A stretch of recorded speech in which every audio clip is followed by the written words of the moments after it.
friends, welcome to Kavitha Samayalarai. இன்னைக்கு நம்ம பார்க்க போற ஸ்பெஷல் ரெசிபி நல்ல ஒரு சுவையான புளிசாதம், இன்ஸ்டன்ட் புளிசாதம்.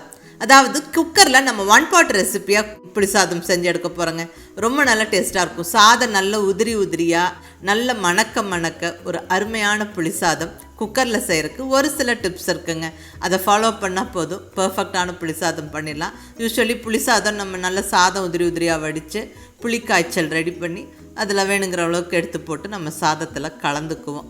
பட் இது வந்துங்க ரொம்ப ஒரு சிம்பிளான ரெசிபி. குயிக்காக ஒரு 10-15 நிமிஷத்தில் பண்ணிடலாம். புதுசாக சமைக்க பழகிறவங்களும் பேச்சுலர்ஸும் இதை ட்ரை பண்ணலாங்க.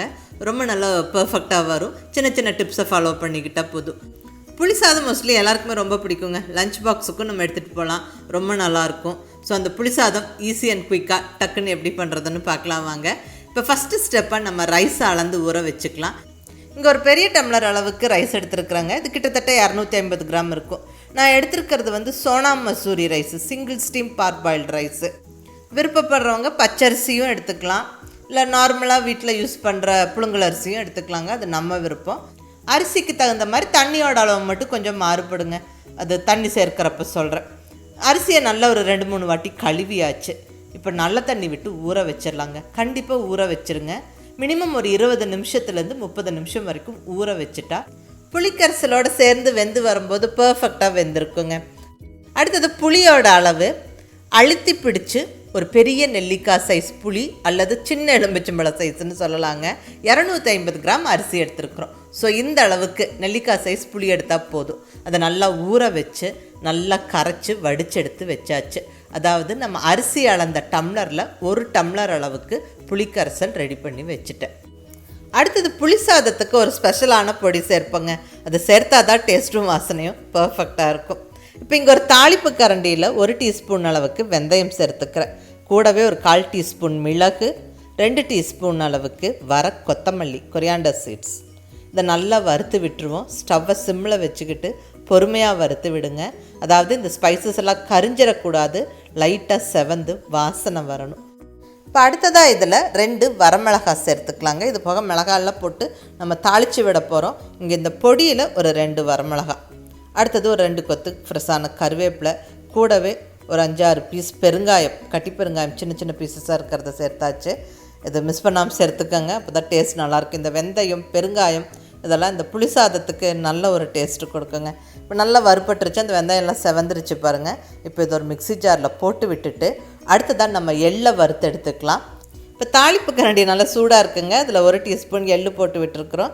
இது குயிக்காக படப்படன்னு பொரிஞ்சு வந்துடும். நல்ல சூடான பேனில் போட்டிருக்கிறங்காட்டிக்கு பாருங்கள், நல்லா பொரிஞ்சு வருது, அது வெடித்து வருது. அவ்வளோதான், நம்மளுக்கு எள்ளும் வறுபட்டுருச்சு. இப்போ இதுவும் எடுத்து மற்ற பொருட்களோட மிக்ஸி ஜாரில் போட்டு விட்டு நல்லா பொடிச்சு எடுத்துடலாங்க. பாருங்கள், இந்த மாதிரி நல்லா ஃபைன் பவுடராக பொடிச்சாச்சு. நல்ல கமகமன்னு வாசனையாக இருக்குது. நம்ம இங்கே ஒரு 250 கிராம் அரிசியில் புளிசாதம் செய்கிறோங்க. ஸோ இதிலேருந்து ஒரு ஃபுல் டீஸ்பூன் அளவுக்கு மட்டுமே இந்த பொடி எடுத்து நம்ம சேர்த்துக்கணும். அதை சேர்க்கிறப்ப சொல்கிறேன். இப்போ புளிசாதம் தாளிக்க ஸ்டார்ட் பண்ணிடலாங்க. இங்கே ஸ்டவ்வில் குக்கர் வச்சாச்சு. குக்கர் சூடானதுக்கப்புறம் 3 ஸ்பூன் நல்லெண்ணெய் சேர்த்துக்கிறேன். புளிசாதம், புளிக்குழம்பெல்லாம் பர்டிகுலர்லி நம்ம நல்லெண்ணெயில் தாளிக்கிறது தாங்க நல்லது. டேஸ்ட்டும் ரொம்ப நல்லாயிருக்கும். இந்த புளிசாதம், புளிக்குழம்புலாம் ஒரு நாள் வச்சு கூட சாப்பிடுவோம். ஸோ அந்த டேஸ்ட்டும் வாசனையும் பர்ஃபெக்டாக இருக்கிறதுக்கு நம்மளுக்கு நல்லெண்ணெய் தான் நல்லது. ஸோ எங்கள் நல்லெண்ணெய் நல்லா சூடாயிடுச்சு. இப்போ இதில் 1 டீஸ்பூன் அளவுக்கு கடுகு சேர்த்துக்கிறேங்க. கடுகு நல்லா பொரிஞ்சு வரட்டும். கூடவே 1 டீஸ்பூன் உடைச்ச உளுந்தம்பருப்பு, அடுத்ததாக 1 டீஸ்பூன் கடலைப்பருப்பு. இதெல்லாம் நல்லா பொரிஞ்சு வரட்டும். அடுத்தது ஒரு 1/4 டீஸ்பூன் அளவுக்கு வெந்தயம். வெந்தயம் மிஸ் பண்ணாமல் சேர்த்துக்கங்க, ரொம்ப நல்லது. அடுத்தது பெருங்காயம். நான் இங்கே கட்டி பெருங்காயம் சின்ன பீசஸாக இருக்கிற பெருங்காயம் எடுத்துருக்கிறேன். இதை இந்த ஆயிலில் போட்டு விட்டுறலாம். பெருங்காயமும் கண்டிப்பாக சேர்த்துக்கங்க. அப்போ தான் டேஸ்ட்டும் வாசனையும் ரொம்ப நல்லாயிருக்கும். இது கூட வரமிளகாய் ஒரு 5-6 வரமிளகாவை உடச்சி போட்டாச்சுங்க. அடுத்ததாக ஒரு 2 டேபிள் ஸ்பூன் அளவுக்கு வறுத்த வேர்க்கடலை. இந்த வேர்க்கடலையும் மிஸ் பண்ணாமல் சேர்த்துக்கங்க. அப்போ தான் புளிசாதம் சாப்பிட்றதுக்கு இன்ட்ரெஸ்டிங்காக ரொம்ப டேஸ்ட்டாக இருக்கும். அந்த வேர்க்கடலை வாயில் கடிபடும் போது ரொம்ப நல்லாயிருக்கும்.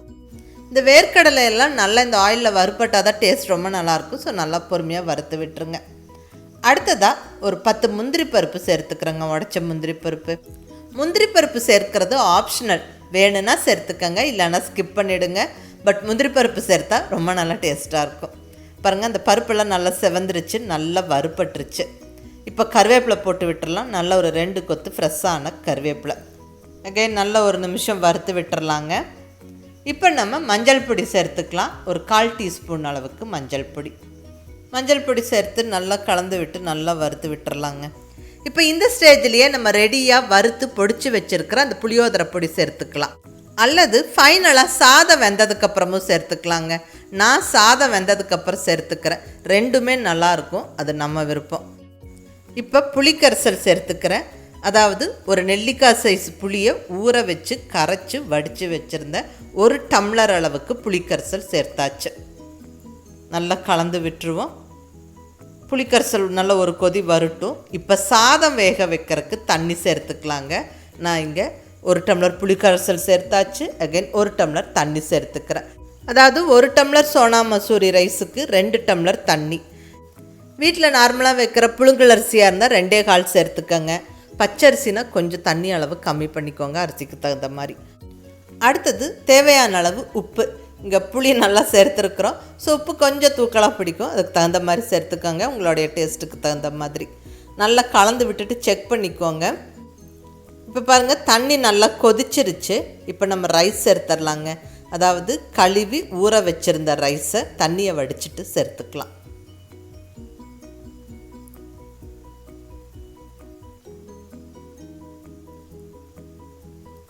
ரைஸ் சேர்த்தாச்சு. நல்லா கலந்து விட்டுருவோம். இப்போ உப்பெல்லாம் செக் பண்ணிவிடுங்க. கொஞ்சம் ஒரு கல் தூக்கலாக தெரியணும், அப்போ தான் வெந்து வரும்போது நம்மளுக்கு புளிசாதத்துக்கு உப்பு சரியாக இருக்கும். இப்போ குக்கர் மூடியை போட்டு விட்டு நல்லா டைட்டாக க்ளோஸ் பண்ணி வெயிட்டை வச்சு விட்டுட்டு ஸ்டவ்வை சிம்மில் வச்சுருக்கேன். ஒரே விசிலுக்கு குக் பண்ணி எடுங்க. ரைஸ் பர்ஃபெக்டாக வெந்துடும். அந்த ஸ்டீம் ப்ரெஷர்லாம் போனதுக்கப்புறம் நம்ம ஓப்பன் பண்ணி கிளறினா சாதம் நல்லா உதிரியாக இருக்கும். ஒரு விசில் வந்து ஸ்டீம் ப்ரெஷர்லாம் கம்ப்ளீட்டாக போனதுக்கப்புறம் நான் இப்போ குக்கர் ஓப்பன் பண்ணுறேன். நல்லா கமகமன்னு வாசனையாக இருக்குது. பர்ஃபெக்டாக சாதம் வெந்திருக்கு பாருங்கள்.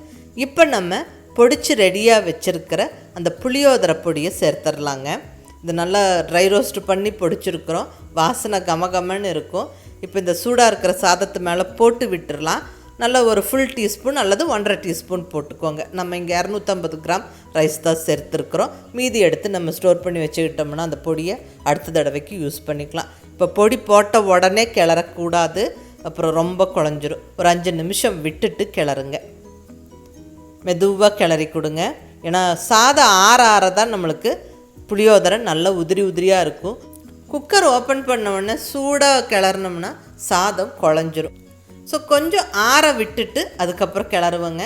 சாதம் நல்ல உதிரியாக இருக்கும். பாருங்கள், ஆற சாதம் நல்லா உதிரியாயிடுச்சு. பர்ஃபெக்டாக புளிசாதம் ரெடி ஆகிடுச்சுங்க. அவ்வளோதாங்க, அருமையான புளிசாதம் இன்ஸ்டண்ட்டாக குக்கரில் ஒரு 10-15 நிமிஷத்தில் ஜம்முன்னு செஞ்சாச்சு. ரொம்ப நல்லா டேஸ்ட்டாக இருக்கும். ரொம்ப ஒரு சிம்பிள் ஈஸி ரெசிபி இது. ஸோ குயிக்காக புளிசாதம் செய்யணும்னு நினைக்கும் போது இந்த ரெசிபியை நீங்கள் ட்ரை பண்ணி பாருங்கள். ரொம்ப சிம்பிள் அண்ட் ஈஸியாகவும் இருக்கும், ரொம்ப நல்லா டேஸ்ட்டாக இருக்கும். பேச்சுலர்ஸ்க்கு புதுசாக சமைக்க பழகிறவங்களுக்கெல்லாம் இந்த ரெசிபி ரொம்ப கம்ஃபர்டபுளாக ரொம்ப ஈஸியாக இருக்குங்க. குக்கரில் புளிசாதம் செஞ்சுட்டு பரிமாறுறதுக்கு முன்னாடி நல்லா வறுத்த கருவேப்பிலை, வேர்க்கடலை, முந்திரி பருப்புலாம் மேலே தூவி விட்டு பரிமாறினா டேஸ்ட்டு ரொம்ப நல்லாயிருக்கும். சாப்பிட்றதுக்கு நல்லா இன்ட்ரெஸ்டிங்காக இருக்கும். பட் இது ஆப்ஷனல், வேணா செய்யுங்க, இல்லைன்னா ஸ்கிப் பண்ணிக்கலாம். ஏன்னா நம்ம சாதம் தாளிக்கும் போதே இதெல்லாம் முதலே போட்டிருக்குறோம். ஸோ விருப்பப்படுறவங்க சேர்த்துக்கங்க. அவ்வளோதாங்க, அருமையான புளிசாதம். அதுவும் இன்ஸ்டண்ட்டாக குக்கரில் குயிக் அண்ட் ஈஸியாக செஞ்சாச்சுங்க. அந்த ஸ்பெஷலான புளியோதரை பொடி சேர்த்து கிளறி எடுக்கும்போதே வாசனை அட்டகாசமாக இருக்கும். டேஸ்ட்டும் ரொம்ப நல்லாயிருக்கும். மிஸ் பண்ணாமல் ட்ரை பண்ணி பார்த்துட்டு உங்கள் ஃபீட்பேக் சொல்லுங்கள். பிடிச்சிருந்தால் லைக் பண்ணி, ஷேர் பண்ணி, கமெண்ட் பண்ணுங்கள். கவிதா சமையலறை சப்ஸ்கிரைப் பண்ணி என்னுடைய மற்ற ரெசிபீஸும் வீடியோஸும் பாருங்கள். தேங்க்யூ.